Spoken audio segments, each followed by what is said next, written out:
It ain't the left side or the right side, and it must be the fin side. It ain't the left side. Thank you, Solo D. Welcome to another episode of On the Fin Side here with Kat and Paul.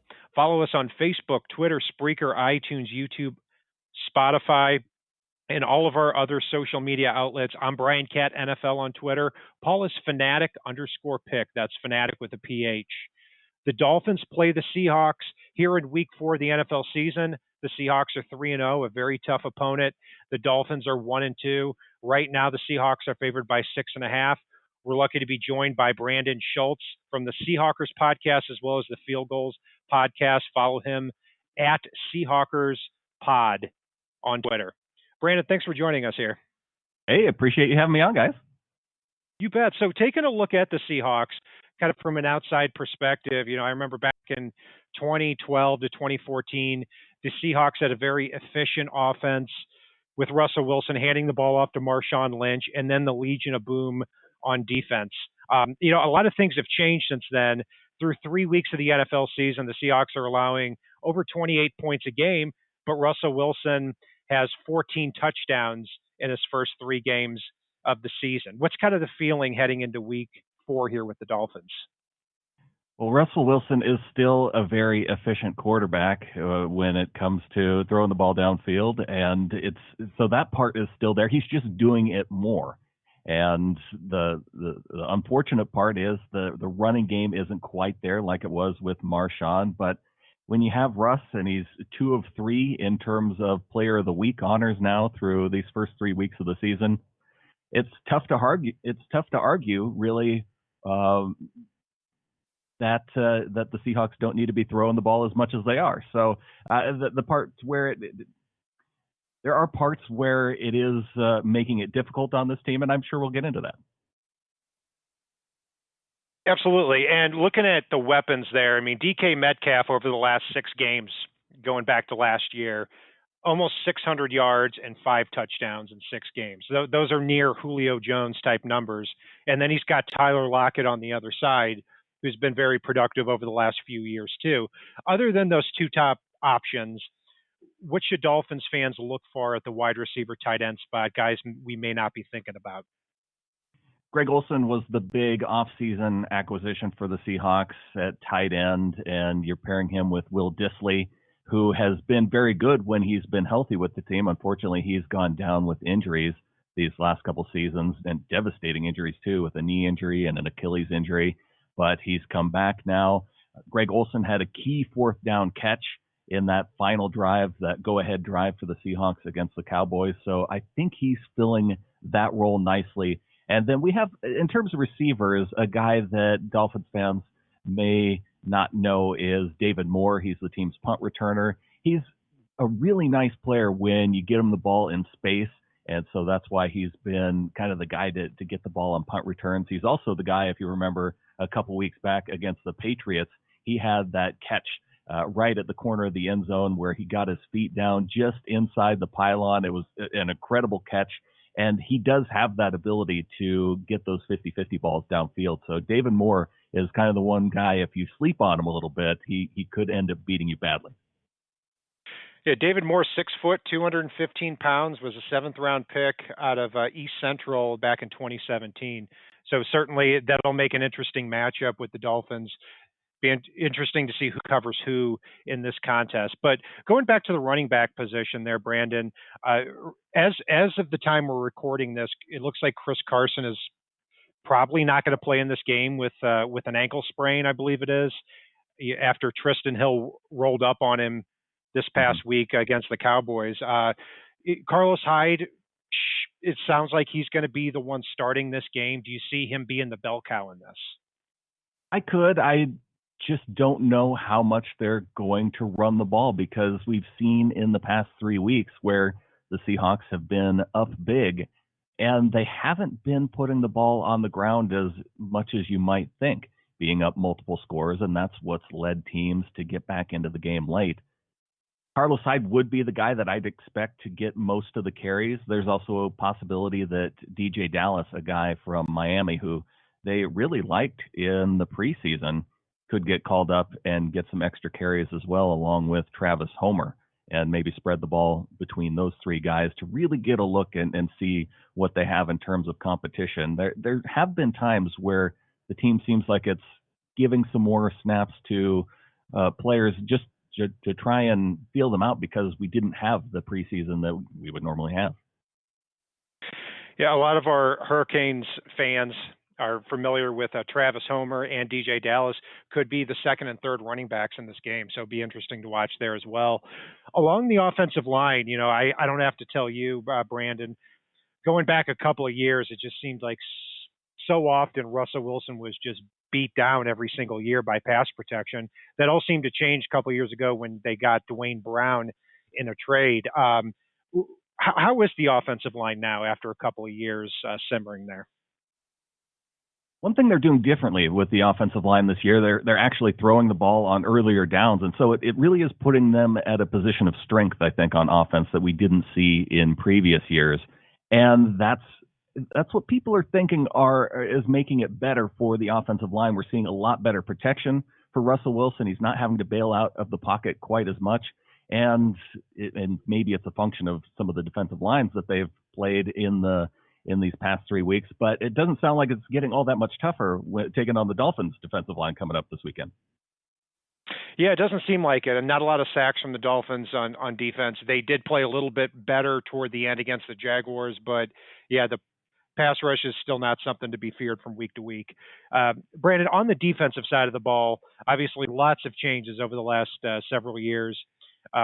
Looking at what they've done in the first 3 weeks, Seahawks have been very good against the run. Ezekiel Elliott, they hold to 34 yards last week, but the secondary and the pass defense has allowed almost 440 yards per game to opposing quarterbacks. What's your feel right now on the Seahawks defense? I was at least optimistic by the fact that they were able to stop Zeke Elliott and the Cowboys, because through the first two games, the teams that they're facing, their running games, and by the fact that they were getting out to those early leads, it meant that teams just weren't going to be running the ball against the Seahawks. So that was the reason for me going into the Cowboys game, not having a ton of not putting a ton of stock in the Seahawks defensive line actually being good against the run, but then we saw it against Zeke. And the big question is the secondary for this team. They have been getting up to 2-score leads. They were up 31-12 against the Falcons. The Falcons came back to get at least a respectable score in the end.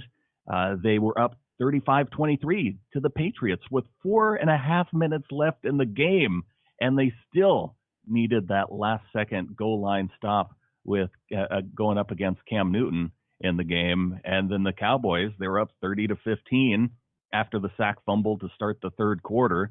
They weren't able to close that out. The Cowboys go touchdown, field goal. They actually take the lead, and then they need Russell Wilson to make one of his game-winning drives happen.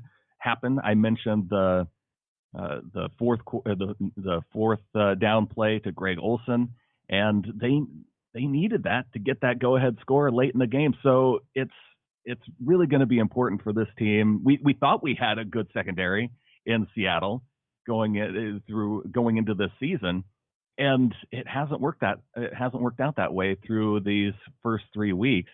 And maybe that's the quarterbacks they're playing. I guess we'll start to see that going into this next stretch. But Ryan Fitzpatrick has been known to tear up bad secondaries too. So that's going to be something to watch in this game. It sure will. And the Dolphins wide receivers, Devontae Parker and Preston Williams, going up against Trey Flowers and Shaq Griffin is going to be an interesting matchup there. Also, Jamal Adams, at the time we're recording this, pretty iffy for the game. Pete Carroll said earlier in the week that it's going to be tough for him to play in this contest. If he's out at strong safety, how do you see the Seahawks adjusting to that?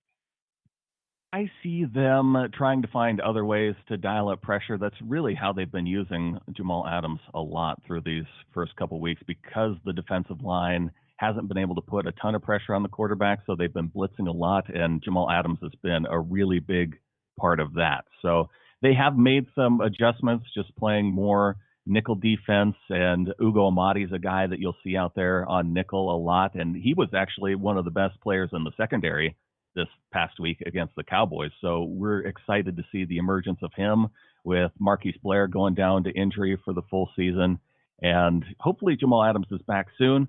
But yeah, probably a guy that many Dolphins fans are familiar with his time with the Jets, and probably pretty happy that he's not going to be on the field if he's unable to play this week.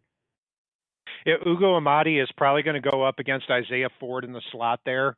That'll be a very good battle because you've got two younger players who are going up against one another and have gotten better and better with every contest here. So a lot of fascinating matchups here. On the front seven, obviously Bobby Wagner has made the last 6 Pro Bowls, arguably one of the best linebackers of this past decade, but they did lose Jadeveon Clowney, Quentin Jefferson in the offseason. Bruce Irvin went on injured reserve. If they can't blitz Jamal Adams frequently, where do you see the pass rush coming from? They will tend to blitz Bobby Wagner. They'll blitz KJ Wright a little bit. They have some other members of the secondary that they'll put in there specifically for that purpose too. So I think they will try and find ways. Shaquem Griffin, another guy, he was activated off the practice squad. Shaquille Griffin's brother, who also played down there in Florida in college, and he's a guy that I think he will be counted on in this game to generate some pass rush as well. And he's a guy who can also drop into coverage. We saw him in coverage late in the game in the final drive for the Cowboys. So that could be a position where, for Dolphins fans to look at and see where he's at on the field as well. So, Brandon, what is your prediction for this game here? The Seahawks have a chance to go 4-0, really stay among the elite here in the NFC and the NFL. They're favored by 6.5 points. How do you see this game going in Miami? I do see this being a win. It's interesting being a fan from the Holmgren era Seahawks. Every time the Seahawks would go out east and play at that 10 a.m. Pacific time spot, they would lose almost 90% of the time, it seemed like. But under Pete Carroll, I don't think that if they get the win against Miami this weekend, I think it'll be 4 straight years where they haven't lost in that time slot. So whatever Pete Carroll's figured out as far as travel goes to get this team in position to be ready for those early morning games, local time for the players, he seems to have it figured out. And so that's not a concern for me in this game. I guess if you were to ask me what's the biggest concern that I have with the Dolphins, it's what they're going to do with Mike Gesicki and to be able to cover him on defense, because I don't know if they have a player who matches up with him well. And so I could see him going off, giving the Seahawks a hard time. But just the way that Russell Wilson's playing in this game, I don't see where they score any fewer than 30 to 35 points against that Miami Dolphins defense.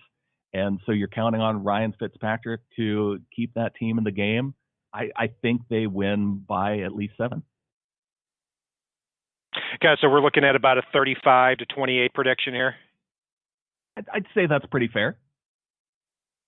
Got it. So, yeah, and that's interesting with Mike Gesicki because he is just a unique player from week to week because he's basically a big slot receiver, as you know. And if you take those big linebackers, Bobby Wagner and KJ Wright, and you put them in coverage, now they have less flexibility to play against the rest of the pass offense as well as blitz inside. So, yeah, it's going to be it looks like with the way the Dolphins and Seahawks have played this year, it's aiming to be a shootout. And Russell Wilson certainly has the upper hand on that. 14 touchdowns, 1 interception here in 3 games of the year. The first player in NFL history to have 14 touchdowns throughout the first 3 games. So fantastic football player, and we look forward to this game. Brandon, where can we find you other than your social media outlets? And tell us a little bit more about you and how our viewers can find you. Yeah, we have a new episode of the Seahawkers podcast up today, and did a Dolphins preview in that podcast, SeahawkersPodcast.com, and then you can follow along SBNation.com/NFL Podcast to subscribe to Field Goals and we'll be doing some more. We'll probably have a preview of the game coming up this Friday. And that will do it for our breakdown of the Dolphins-Seahawks matchup here with Brandon Schulze. You can follow us on Facebook, Twitter, Spreaker, iTunes, YouTube, iHeartRadio, and Spotify. I'm Brian Cat NFL. Paul is Fanatic_pick. And if it's not on the right side and it's not on the left side, it is on the Fin side. Solo D, take us out. It ain't the left side or the right side, and it must be the Fin side. It ain't the left side or the right side, and it must be the Fin side. Listen, Dolphins fans across the land all tuning in to see what Brian Cat and Paul about to